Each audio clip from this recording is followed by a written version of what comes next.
Hey, everybody, and welcome to this episode of The Blind Ambition with Jack Kelly. It's your friend Rick from Blind, and today we are going to introduce you to Gordon Wintrob, who's the co founder and chief technology officer at Newfront. Prior to Newfront, Gordon attended MIT and founded StackLead, a company that built automated technology to research sales leads. He sold that company to LinkedIn, and he became LinkedIn's jobs product, aggregating millions of postings across the web.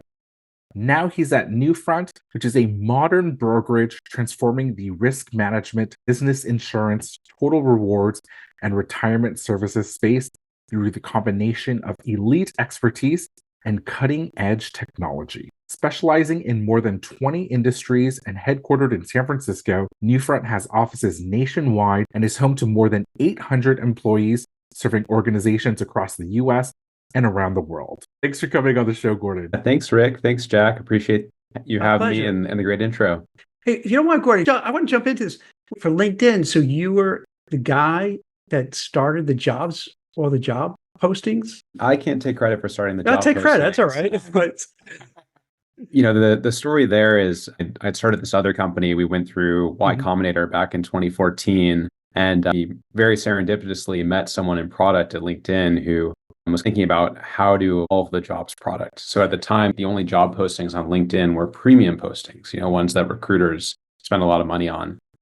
And LinkedIn had this great goal of getting every job posting in the world on LinkedIn, even ones that recruiters weren't promoting. And so it was kind of the perfect combination, right? We had all this web crawling technology. So we ended up joining LinkedIn and then using that technology to go out and crawl the web and pull every job posting in the world onto LinkedIn. So when you signed up, if you were a trucker or an IT person, any other industry, there'd be hundreds or thousands of jobs that are relevant to you in your area. Most companies will just post jobs through their applicant tracking system that show up on their careers site. We wanted to help job seekers be able to find those opportunities. As you're just browsing LinkedIn, have access to them. And, I'm really proud of that project just because it did help a lot of job seekers connect with great opportunities. Now, I'm curious, Y Combinator, startup founder, obviously such a rigorous program to get into, but that's not how you started your career. Can you take us through how you got to that point and what it takes to be accepted by Y Combinator? Sure. My early career, I was heading in a little bit of a different direction. I've always been into computers my whole life. I started programming on a Texas Instruments TI-83 calculator. Wow. I was making a bunch of fun games like Hangman and Snake and figuring out how do you program that in BASIC on the TI calculator. But I was also interested in finance. I saw a lot of really smart people going into that field, a lot of mentors who I really looked up to. And so in college, I was actually on the path to go into investment banking. All my internships were oriented around that. When I was about to graduate, I was thinking, wait a second, if I go down this path, if I move to New York, I'm going to be losing all of the computer science that I've been passionate about my whole life. So I made this really hard pivot. And I said, no, I've got to go to the Bay Area. I've got to join an early stage tech startup and make my passion also my career. That was how I got into tech and eventually started StackLead and then now working on Newfront, started back in 2017. But I understand even your internship at Goldman Sachs, where you kind of started exploring investment banking, was a bit of a pivot, right? You studied electrical engineering at MIT. On paper, it seemed tech is where you're going to go. Yeah, it does seem like that. It's funny. I think maybe you see that even more now with a lot of the really cool breakthroughs in generative AI. Technology is all about how do you apply it to different areas. Even though I was studying electrical engineering and computer science, I saw in the world of finance, this is a really cool way to apply this knowledge, this analytical thinking to actually have an impact in the business world. My short investment banking career, I was interested in something called structured equity, being a little bit more analytical and rigorous around some of these maybe more esoteric products that could help companies deal with maybe the risk of a transaction not closing or the risk of a transaction going through in another country and then they're exposed to, currency changes or things like that. It's so interesting. So then you moved over. What Mhm. with why insurance? How did that pop up? I grew up around insurance. So when I was growing up, my dad worked at AIG for many years. I remember he took me and my brother on a couple of really interesting trips when we were little kids. One was this big Asia trip where we went to Hong Kong and Shanghai and Tokyo and a couple other, major cities. And I remember seeing these massive AIG signs. I was kind of exposed from a young age of, this is a company that it's all around the world. It's absolutely massive. And never really knew how I'd get into it. My dad didn't push it on me or my brother. Kind of just chatted about it around the dinner table. And when I was thinking about what to do next, I got connected to my co-founder, Spike, who's our CEO. And we had this mutual friend who said, "You're the only two people I know interested in insurance." That was the initial spark. And we just started chatting. And that's what eventually became Newfront. Did he have a connection to insurance, Spike? Yeah. So he came from more of the private equity and finance world, actually. He worked at a private equity firm where he had to buy insurance for some of their portfolio companies. So he had experienced the pain in commercial insurance as a buyer. We had that lens as we were starting the company about thinking, what is the experience we want to give our customers when they're actually purchasing insurance? Is that what it is? Like you finding the pain point when you buy, this is institutional, not individuals, I take it. That's right. So to give you some context on Newfront, what we're building is the modern insurance brokerage. We're really focused on commercial insurance. So everything that businesses buy. What's really fascinating about this industry is it's something that's been essentially frozen in time. Even as other large regulated industries, things like banking have changed, or personal insurance have become more modern. Commercial insurance still kind of lives under a rock. We think not only in terms of what is the client experience, the actual customer buying the insurance, but also what's the experience for the broker, the experienced sales professional who's helping that customer figure out what are the policies should they buy, what are the right amount of coverage or limits. That's where a lot of the pain points occur, because it is such an old school manual industry that really runs on pen and paper. So to give you some concrete examples, we work with clients really across industries, but we do focus a lot on tech and life sciences. So we work with about 20% of US unicorns. Those are private technology companies that are valued at more than $1 billion. We also work with large construction firms, real estate firms, manufacturers, you name it. It's often a broker will come and meet a CFO, a general counsel, and sort of be scribbling notes down on a napkin. And they're having these really important conversations around risk management, or where is the business heading. But then they take this really messy, unstructured data, and they turn around, and then they have to go out to the insurance carriers and use that to negotiate with them to get the right policies and the best coverage. And then with brokers, what happens? Like you're a broker, so now for your client, you're trying to find the best deal and you're shopping it around. Is that how it works? Yeah, that's right. So the way it works at an old school brokerage is that the broker will take all this information, they'll package it up. So they'll probably be jumping between different PDFs, different spreadsheets, and trying to pull everything together almost like a physical file for the insurance company. And they'll email that over, they'll talk to the underwriter on the phone. There'll be a bunch of back and forth. And what's crazy about that is you can kind of think of the brokerage as this data processing factory where you're taking all of this unstructured information, this risk data, and you're packaging it up for the insurance markets. The funny thing is people are not very good at this rote, repetitive data entry. It's that stuff that computers are really good at. And so we want to let people focus on where they're great, which is the customer relationship, helping understand the customer pain point and where the customer is heading, and then use computers to take all of that other, frankly, BS work off of their plate, all of that data wrangling, data translation, data entry, and really streamline and automate things so that a person isn't doing all of that work. Like no one thought about so this doesn't exist? Like people didn't do this before? Or no, it's funny. I think there's a mentality that's let's just do it the way it's always been done. It's one of the oldest industries in the world. It touches really every part of the economy. And you think about the Lloyd's of London coffee shop in England, it was kind of the earliest version of this commercial insurance. A ship would be going out to deliver some important goods, and they'd write the name of the ship on a board, and someone would literally underwrite under the name of the ship. Oh, I'm willing to take on this much risk of the ship going and sinking. And that was kind of the earliest form of these insurance markets. That was hundreds of years ago. And frankly, a lot of the same terminology, the same concepts are still in use today. It's just amazing how outdated it is. Jack, my background coming in insurance and insurtech, I think Gordon is being a bit nice in terms of how he's describing the industry. When you think about brokerages, a lot of it is a broker that is the community guy in town, right? He sponsors the little league teams. He goes to all the games, and that's how he gets a lot of business, right? It's a lot of face-to-face. It's a lot of relationship, kind of old school sales. like Gordon mentioned, the pen and paper, the faxes, even. I think it's really refreshing. I think people often underestimate the size and impact of insurance, right? I believe just commercial is what, $900 billion a market alone. That's So right. for Gordon to come in and bring technology, how did you tackle that? Because it seems like such an uphill battle, right? A lot of insurance folks, I'm sure they're skeptical of you when you first get in, being the young upstart upshots, almost like the cocky guys that think that they can do everything with tech. Whereas, their line of business, their way of doing things have been working so well. A lot of these guys are writing millions of dollars, billions of dollars in premiums. Why mess with that is kind of their thinking. Yeah, Ricky, you hit the nail on the head. We had to be very thoughtful early on in terms of our approach. We really took a contrarian bet in 2017 when we started. There are a lot of companies in the space that I think you would label as insurtechs who were thinking, we want to cut out the middlemen. We want to get rid of the broker. And from the very beginning, we've taken the opposite approach at Newfront. We think that broker, that experienced insurance professional is really important. They have this extremely valuable relationship with their clients. And we want to bring them technology that really empowers and supercharges what they're doing.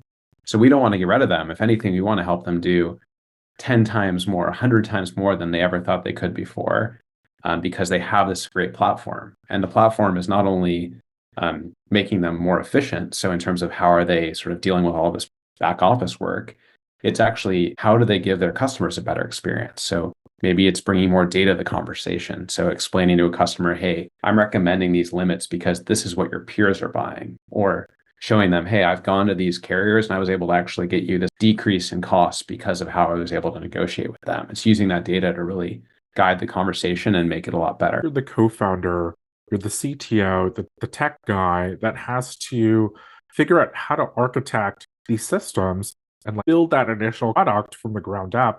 When you have such a big problem like insurance and huge industry, where do you start? Can you walk us through that 2017 kind of moment after you met Spike and what that was even like? Early on was definitely a little bit chaotic. How do you get started? And we really focused on, well, let's get into business and let's bring on our first broker. And so Spike and I became licensed insurance brokers. And that's what let us create the licensed insurance brokerage in California and then get all the reciprocal licenses with all the other states. And then we brought on our first broker, Forrest. And it was really about how do we build around Forrest and make him really successful. So it was literally like, okay, what's the first pain point? The first pain point was actually the insurance application process. It's when a client their renewal is coming up, let's say it's October 1st. Normally a broker would send them a bunch of PDFs and say, hey, I need you to fill this out so I can send this information over to the carrier. We realized that's a really crummy experience. It's all of this email back and forth. Let's send a secure link to the client where they can just enter their information once. It feels a lot more like TurboTax. So that was the first pain point that we solved. And now we've rebuilt hundreds of these workflows in software, but we started with that first pain point. If you think about this insurance brokerage is having hundreds of these workflows.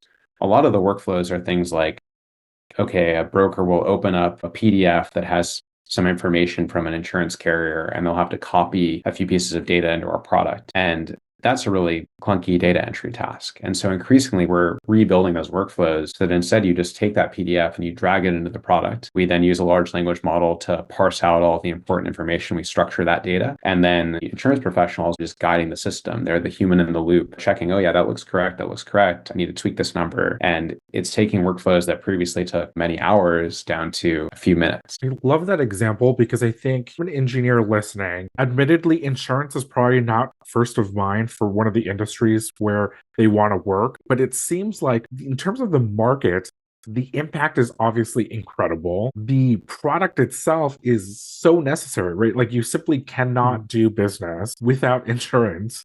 Yeah. Are there any other kind of myths that you want to help bust in terms of why technologists should consider a career in insurance or insurtech? It's a great opportunity to empower people with technology and not replace them. I think that's one of the most exciting things that gets me out of bed every day. I do think the other thing is just how people maybe underappreciate how complex of a technical challenge it is. That the schema, the data model of how you represent all risk in the world is very complicated. We need to model everything about a company. It could be a small tech startup. It could be a huge manufacturing firm, a real estate developer that has hundreds of buildings in their portfolio. It's just this very, very complicated schema that we need to capture. And there's a lot of cool data challenges that come out of that. All right. Hey, Gordon, let me run this by you and Rick. Okay. Because like you say, that's what gets me up out of bed and all that kind of stuff. Right. And I can't take credit for this thought process. This is from Scott Galloway. He's an NYU professor. His take, sometimes a career, if you follow your passion, you're going to succeed. But what he says is the inverse, really,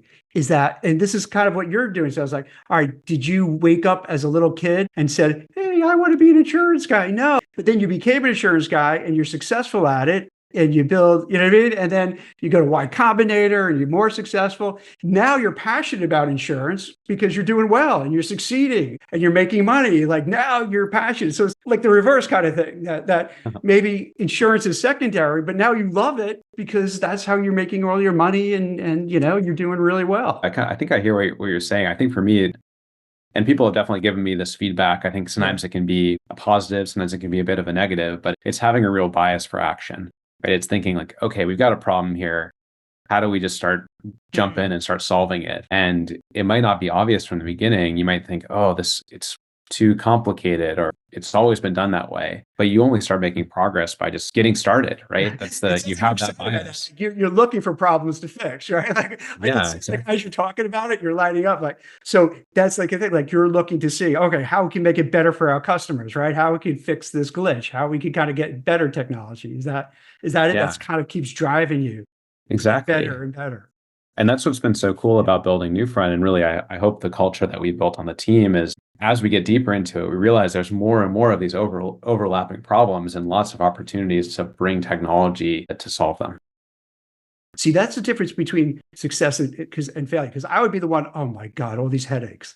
I can't take all the paperwork. Pretty reasonable. Yeah. Oh my God. But I guess once you get into it, then it becomes a challenge, right? You get excited to do it. I mean, our driving mission as a company is to de-risk human progress. We really see that's the awesome opportunity in insurance. It's taking those existential risks off of your plate so you can focus on the unique innovation that you're working on. Maybe that's sending rockets into space. Maybe that's developing the next breakthrough cancer treatment. Maybe that's helping teach millions of people. We want to take those other risks off of your plate so you can focus on what you're really special at. Now, one thing that we really love to focus in on this show is looking through an executive's career story arc and trying to pinpoint those pivotal moments. It sounds like meeting Spike and getting that spark to actually start Newfront, now a unicorn company itself. Are there any other exciting moments that you look back where you can kind of point and say, gosh, like this was right when it happened or things started to click? Yeah, I think back, this was shortly after meeting Spike, but when we were first starting Newfront and kind of exploring what exactly are we going to build? Because we had a lot of zany insurance ideas and we would bounce these ideas off my dad and he would say, that could give an example of like some of the crazy ideas that you first started with. A lot of them, one that comes to mind is we were really passionate about cybersecurity insurance, and that's something that we help a lot of our customers with. But we had different ideas on how could you underwrite this risk or offer some sort of new product that wasn't out there. We would kind of bounce these ideas off my dad, and he was the one who said, "You guys are idiots. You really don't understand how this market works. You need to go talk to brokers, talk to those insurance professionals and see what's a day in the life." Did he really say that, by the way? Did he or that reality check? Yeah. He's a pretty straight talker. He was one of our first backers, and he brought together this group of other insurance executives, and we jokingly call them the Shark Tank because they're not used to writing a $10K check into the seed round of a startup. They're used to like big private equity transactions, things like that. But he was the one who said, go talk to these insurance professionals. And so one of those pivotal moments that I remember was one of the first brokers that we talked to. His name's Jerry. We just emailed him and we said, "Hey, Jerry, we found you on Yelp. Can we buy you coffee and kind of just sit in your office?" He was like, "Okay, this is like a very weird request, but sure. Like, what's the downside?" So we sat in this guy's office and I remember he had some very difficult call with a client where they had a claim and he was talking through, okay, we're going to send this information to this carrier. I want you to send me an email with this, detailing this, this, and this. And he hangs up. It was maybe a 5-minute call or 10-minute call. And then we saw what happened after that. He opened up a filing cabinet. He took out the claim intake form. He's like jotting down notes onto the form. He hands that to his assistant and she, logs into their system and is typing up notes. It was probably an hour of work for the 10-minute call. And it was just so clear that, they've constructed this kind of Rube Goldberg machine to get work done. And Wow. we were like, wow, we could build really good software that would actually make all of that stuff just way, way better for Jerry and how he works with his clients. Can we dig in a little bit about the culture that you're building at Newfront? What does that look like, especially on the engineering tech side? What is it like to work at a insurtech brokerage? Yeah, it's definitely something pretty special. And I talk a lot about this when I'm interviewing product managers and software engineers. It's this idea that unlike a lot of tech companies where you ship software and it's sort of like you throw it over the wall and, maybe you're getting some analytics data or a customer will write in and complain. At Newfront, a lot of our power users, they're sitting next to us at our office. So you can ship something and if you break the site, you're going to literally hear like, hey, I think things are down. Like, why is it so slow? It leads to a certain culture, really a focus on the customer, a focus on what are the pain points. One of the cool examples of that is it's a tradition we have on the engineering team called crossing the aisle. And it comes from our first office. We had these 2 rows of desks. One side was technology, engineering, and the other side was insurance and operations. And so when people had a question, they could literally just swivel their chair and cross that aisle, say, hey, like, can you help me? We try to keep that tradition alive now. We have every month a shadow session where we pick, a service team member or a broker and say, hey, we want to actually just shadow you, see what you're doing for an hour. So a few folks from the engineering, the product team will have this crossing the aisle session just to do some of that shadowing and see what's going on, what's working well, what's frustrating. And I think a lot of our best product ideas, frankly, come from that hour a month of just shadow time. I love how you institutionalized it, right? Because it really forces folks to be close to the customer and really understand how things are happening in real time. Yeah, that's right. I want to go even further and figure out what is the interview process. You alluded to this in terms of the culture and what you're looking for. It seems like you're looking for folks that really focus on people that are willing to act like owners and really get in there. What does the interview process look like at Newfront? I think something interesting that's unique to Newfront, we have this idea of a values interview. So in every interview loop, there's one dedicated interviewer who they could be from a totally different team, but their job is really just to ask questions around what are some of the things you've done previously so that we can get a better understanding of, do you work in line with Newfront's values? So it's asking things that are quite open-ended. It might be something where you consider it to be your most significant accomplishment. And you talk through, okay, how is the person thinking about this? Are they focused on the other people on the team they were working with? Are they focused on what was the financial impact? It's all about figuring out, are they someone who's going to be a good fit for our values here at Newfront and really fit into that culture? I appreciate that because I think most folks, they don't think of that when they're going through the interview process, right? They really focus on, okay, I got to practice my leak code and make sure I know my structures and all the algorithms and all of that, and really over index on the technical skills. But it really is about stepping back and saying, actually, I need to bring my whole self to work. And it's really a larger focus beyond, sure, we can talk about what you're doing in the role all day, but what is it like to be in that role and to be at that company is something that I think some of our listeners could use that reminder in terms of, oh, I actually need to think about this when I prep for my interview. Yeah, that's right. Maybe this is a relief to the listeners that you don't really need to prep for it, right? It's kind of just how you show up in the world and what you care about, what you focus on. If someone isn't a good fit with our values, that doesn't mean they're a bad person. It might just mean, hey, there's a different place that's going to be a better fit for them. I really appreciate that sneak peek into what it's like to work in insurance at an insurtech startup and how to land a job at Newfront. So thanks for giving us this tour, Gordon. Yeah, thanks, Rick. Thank you, Gordon. Thanks, Jack. That's it for The Blind Ambition. If you enjoyed the show, please leave us a 5-star rating and a review. And don't forget to subscribe wherever you get your podcasts. Thanks for listening.